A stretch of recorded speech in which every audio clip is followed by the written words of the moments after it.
So today we're talking retail tenant mix strategies. I'm with Mark Disney, Executive Director of CBRE, and Hannah McNamara, co-founder of P3. Hi guys, thanks for joining us today. Let's do a deep dive straight into it. Why is it so important for retail destinations to create a diverse mix of tenants, do you think, Hannah? Every location has to really appeal to lots of different types of people within that location. And that's in order to get the maximum amount of spend, the maximum amount of footfall, and make sure that people are happy with the shopping locations that are close to them. So in order to do that, you have to diversify that tenant mix, create things for different types of people to do throughout the day, to work there, to play there, to socialise there, to have culture there, or medicine and medical facilities. So, to make places really thriving and really dynamic and vibrant, it has to be as diverse as possible. Mark, would you like to add anything to that? Well, the only thing I'd add was to say that I think you need to have a longer term approach, because I don't think you can just try to do quick fixes. I think you need to build on your long term vision to answer all those things that address all those things that you were saying, Hannah. So I think that's sometimes it's a bit knee jerk, and you've got this competitive tension. A competition between the tension of mix versus rent and income. And what you really need is you've got to be able to keep making sure the whole is bigger than the sum of the parts. What do you think landlords should look for when they're curating their tenant mix to ensure a kind of long-term lasting impact? And for us at P3, which stands for People, Places, Property, it's all about people. What does that catchment want? And when you can satisfy the catchment that you're serving, then you create something long-term. And within that, building communities and building real destinations within it, but where people feel comfortable and at home and that they're engaged with those places, that's how you create long-term sustainability. Mark? Yeah, I think it is about a line. You need to decide what you want to be, and then you need to stick to your plan. I know it's a bit of a repeat of the previous question, but I think it is just about working out whether you want to be an everyday location or you want to be a weekend location, whether making sure that you've got the mix between people that are going to drive the footfall and people that might potentially take the money. So you've got to have this sustainable mix that works commercially for everybody. So it's about, you can't really afford to carry passengers that aren't contributing either as a reason for people to go there, or a way of giving customers what they want when they are there. And what do you think a diverse mix actually gives to the customer? Well, I think it just means that people will have different reasons to visit. And I think that if you have too narrow a mix, you're automatically excluding people, whereas people now tend to cross-shop between different profiles, and the classic is the kind of Primani concept, which is now old-fashioned, but it was old news rather. But people don't want to just go down a shopping centre that's trying to be Marylebone High Street. It wants to be able to walk round the corner and get what they need from Oxford Street, but in the one shopping centre. So I think that's why it needs to be diverse, because people need different things to put their outfits together and their needs. And also those retailers that offer services or whatever, experiential retail, let's say, something you can't get on big online giants like Amazon. I mean, they're absolutely thriving. You've got to offer something a little bit different, haven't you? Yeah, that's exactly right. And in order, people want to engage with products and want to shop and be in stores. And also for retailers, they want to see how people engage and interact with their products. And actually, we've seen that where operators have well-placed stores in the right locations, they're the ones that are thriving. And if we think of online shopping being at about 26% of total spend, and that's really plateauing, actually, your winning back spend is through the physical stores and getting people engaged with your brand. Mark, what do destination developments like Liverpool's Liverpool One need to do to stay relevant to both retailers and consumers? I know CBRE is close to that scheme. Yeah, well, we're really, really excited to be part of that recent journey. I've been involved in there for the last 4 years. And I think the thing that struck me about Liverpool One is that they've been prepared to do the right deal at the right time with the right brand. And they've been focusing on trying to grow the attraction of Liverpool and be reassured that they would then, take a big share of that pie from being the best destination within Liverpool. So we've always followed a tenant mix first policy.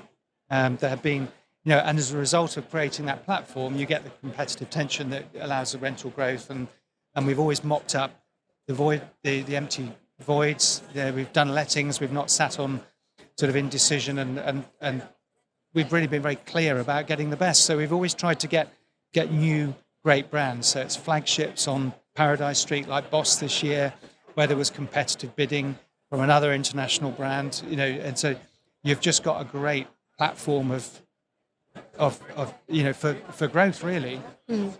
Are there any brands that you don't have there that they don't have there that they'd like? Yeah, it's always evolving, and we're at the top of the list of a lot of these brands for what they want to open up. So Reserved are missing, Uniqlo are missing, Nike are missing, and Sephora are missing. So those are 4 obvious brands. We are talking to all of them. We can't accommodate them all, such as it's a good position to be in because we don't have lots of empty space, but we will find space for all of them when we have a plan for them. But we will get them. Are you close to doing any deals with any of them? Not close enough to give anything away. Not as close as I'd like to be, maybe, is what I should say. Hannah, would you like to answer the question? So what destination developments need to do to stay both relevant to retailers and consumers? Yeah, I think it's, as Mark said, constantly looking to evolve a mix. People's over time needs change, their wants change.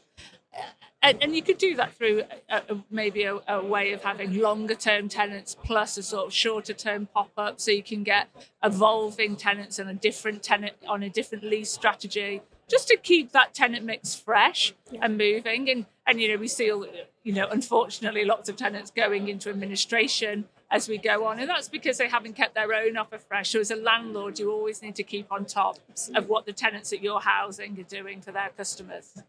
And how much flexibility is there in the market for innovative leasing solutions, would you say, Hannah? I think during COVID, there were many more innovative leasing solutions. Since that time, there has been a flight to prime, so really prime locations are benefiting.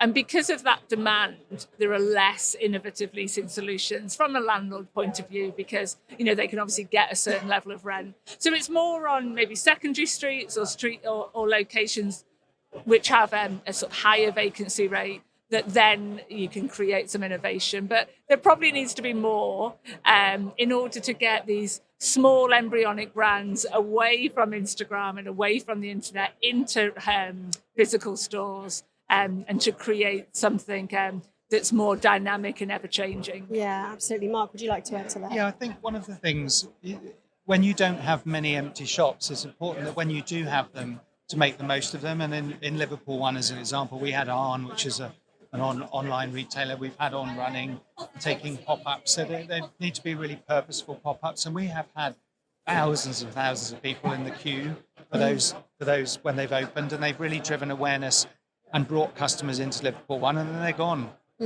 2 weeks or 6 weeks later. But it's very deliberate. It's not a temporary let. It's not a filler. We've got a program of people lined up to come into these empty shops, and then the empty shop moves around. We don't keep one back specifically in Liverpool. Other places do. Landsec have got a whole strategy around their Platform Plus units, which are fully fitted and designed to encourage new brands in on short term, which might be to promote a new product line for an existing tenant, or it might be an online retailer, but there's a team of people there that are generating that. So that's quite an innovation, real innovation from Landsec to do that. Yeah, absolutely. Hannah, you mentioned a flight to prime just now. Does that mean that the mid-ground tenants are getting slightly squeezed? I think that there isn't even a mid-ground. There's prime or the secondary, and there's either, really strong demand for that prime location. And that prime location could be value orientated. It doesn't mean like prime in terms of a sort of higher end mix. But that space is where landlords are hands-on, good, have a real clear narrative in terms of their space, as Mark said before, in terms of a brand, a positioning, and they've been well managed over COVID, and they have come out of COVID so much better than many other locations. So it is really that the prime and everything else. But I think we're talking about not so much prime destinations. So if you look at Liverpool One again, there are the tenant mix is clear that different pitches are doing different things. So we have prime in a rent sense and secondary in a rent sense too. But the Lord Street, which is owned by us, is we're a series of streets, but Lord Street is grab and go and it's value and services. And then we have a premium street, and then we have what you might call a sort of the engine room of sort of mass market fashion street. So it's not better and worse. I think destinations in a bigger level, prime, the flight to prime is making more people visit places like Liverpool One more often. And then I think people are connecting with really local community centres. And I do think the bit in the middle is challenged, and there's quite a big bit in the middle, and those are the ones who really have got some thinking to do, because generally there's too much space in those places. Yeah, and then when it comes to working with landlords working with retailers, it's not just enough to take the rent anymore, isn't it? They're having to be a lot more communicative and more collaborative in the way that they're dealing with retailers and yourselves as well.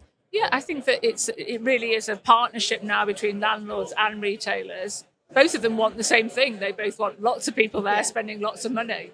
So they're starting from the same base, and I think it's where they've worked together, often through COVID. That was a sort of a major catalyst in terms of that relationship, work together to create a better future for both of those operators.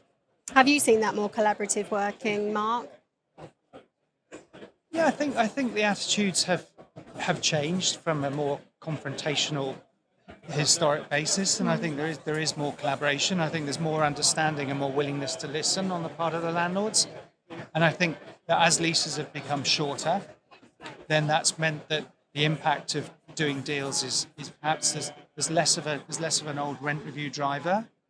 We still, in some locations, rent reviews are driving valuation decisions, but if you're in a 5-year lease cycle, you don't have the same pressure to have a tone.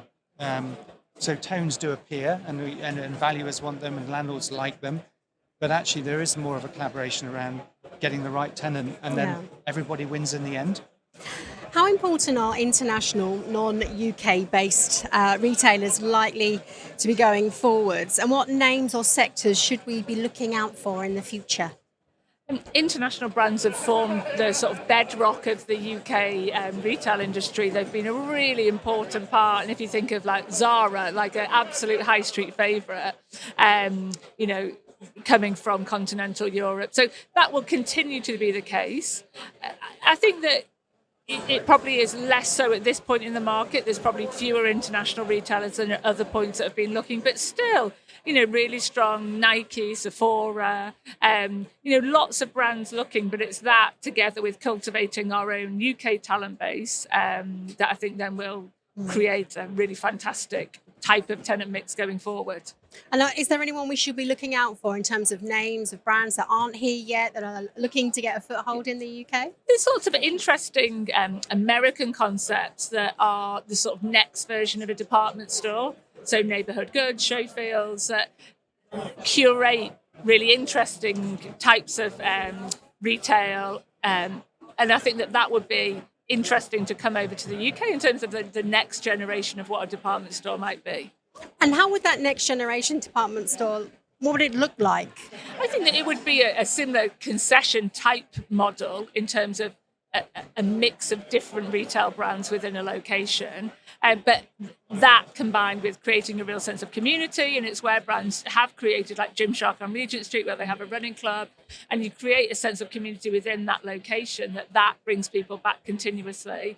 And also creating different mixes of uses. So it might be some co-working space within that location, or maybe medical or culture. So creating different types of uses with really interesting brands in a beautiful location, I think would be the future. Sounds fun, right? Store. Yes. Sounds great. Mark, where are we now, and where are we going to be in the next few years with the ongoing process of change between online retail and bricks and mortar retail, do you think? Well, we had a giant leap forward in COVID, which, at the time it increased. Penetration had been growing about 1% per annum from over 10 years, from 10% to 20%. it jumped to 25 over what seemed like 18 months. And actually, as Hannah said earlier, it hasn't really changed since then. And I think it might have dropped a little bit back, and I think it will just continue to grow gradually, perhaps on the 1% per annum. I think that's our house view, that we just jumped forward 5 years, but it's the rate of change has now gone back to the sort of previous normal. But I think in terms of impact, we've seen it, we've said it before, it's all about experiences in store, and it's about showrooming and developing brand loyalty, which you can develop online. And I think online actually is getting better at getting that brand loyalty, and stuff that I get sent that I didn't know I needed. That's how these brands are being developed, and with the celebrity influencers, etc. However, there are plenty, and I've been with Sosandar this morning, who have a big online turnover and want 20 stores. So they've recognised it's actually quite a cheap way of customer acquisition. Through people think that online is cheaper, but actually the customer acquisition piece is expensive. So I think more experience in stores, more store network complementing that omni-channel fulfillment, supply, that whole sort of integrated way of running a business. I don't think it's really an either or. I think people just want what they want. They want it how they want it. So obviously, physical bricks and mortar is important to Sosandar. Do you know how many sort of stores ultimately they'd want to open? Well, 20 in the first phase. So I don't know how many, what maturity looks like, but it's quite a mass market positioning. Middle market, they sit just below the premium. They think they're in their own space. So I don't know, but they're just an example of somebody that has seen the value of leveraging an online brand. It's encouraging, right? Isn't it? Well, it is. But I think they could take a lot. Yeah. In the main, most retailers now tend to top out at sort of 50 to perhaps 70, maybe 30 to 50, depending on the size of the business, because they can fulfill so much online, and it's just filling in gaps. Yeah. So I think that comes back to the bite to prime of the biggest 50. And this has been going on since the 80s. This is not really new. It's just being accelerated because of online. Yeah. Hannah, what do you think about that? I think exactly the same. The same as Mark, that brands need those different points at which a customer interacts with those brands. So, in store, online. And actually, online is clunky sometimes. I'm forever posting stuff back, or at the post office. It's not interesting. It's not, it's not fun. And actually, often it's disappointing when you get something you think, oh, it doesn't fit. I've been waiting for this for 3 days. So actually, having an interesting mix of going to stores, buying it online, having that sort of AI element of like, you like this, you might like this as well. Actually, really complement each other. Guys, thank you so much. We're going to have to stop, and I could have spoken to you for so much longer. Mark, Hannah, thank you for your time today. Thank you so much, Thank Lisa. you. Thank you.